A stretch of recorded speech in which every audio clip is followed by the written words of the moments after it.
Reini! Saka, lūdzu, ko mēs sagaidīsim 30. septembra koncertā? Jā, viss koncerts būs viens skaņdarbs. Tas būs Georga Pelēča pagājušā gadā tapušais cikls, ko sauc veltījums Skarlatiņi. 24 kaprises.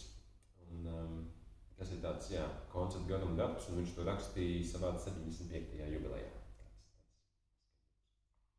Šī būs, principā, otrā reize, kad tas tiek spēlēts vispār publiski. Un Kurzemē pirmā reize, tā kā tas ir kaut kas jauns. Jā, tāds zināmā mērā pirmatskaņojums, tāds lielāks koncerts, vai ne, sakopojums, jā. Saka, lūdzu, un kāpēc tieši Georgs Pelēcis? Vai, ar Georgu es jau esmu pazīstams caur mūziku jau kopš, kad man bija 10 gadi. Es spēlēju viņa koncertu Concertino Bianco, kas nozīmē, ka viss skaņdarbs ir tikai uz baltiem taustiņiem rakstīts. Un jau tad viņš gāja šo ceļu un visu šo savu radošo mūžu gāja to ceļu, ka rakstīt labskanību mūzikā. Un savā ziņā, skatoties uz to, kas 20. gadsimtā ir tapis, mūzikā ir jāsaka, ka viņš ir diezgan tāds alternatīvs ceļš. Lai gan tas ir visiem saprotams un pazīstams, labskanīga, skaņkārtā balstīta mūzika, bet tomēr tas ir bijis kaut kas tāds, nav bijis modē līdz pat nesenam laikam. Bet viņš ir noturējis šo līniju un pats labprāt sevi sauc par tādu kā labskanības bruņinieku tādās romantiskā nozīmē, kurš tiešām par to pastāv. Un kādēļ tieši labskanība? Tā kaut kādā ziņā atspoguļo Dieva iekārtotās pasaules skaistumu un kārtību. Tā kā tas ir bijis no sākuma un kā tas ir, neskatoties uz to, ko cilvēks sadara ar šo pasauli, kā tas visos pamatos ir un arī būs. Un to spoguļot mūzikā, tas ir viņa centiens un tā tas arī izklausās. Tā ir gaiša,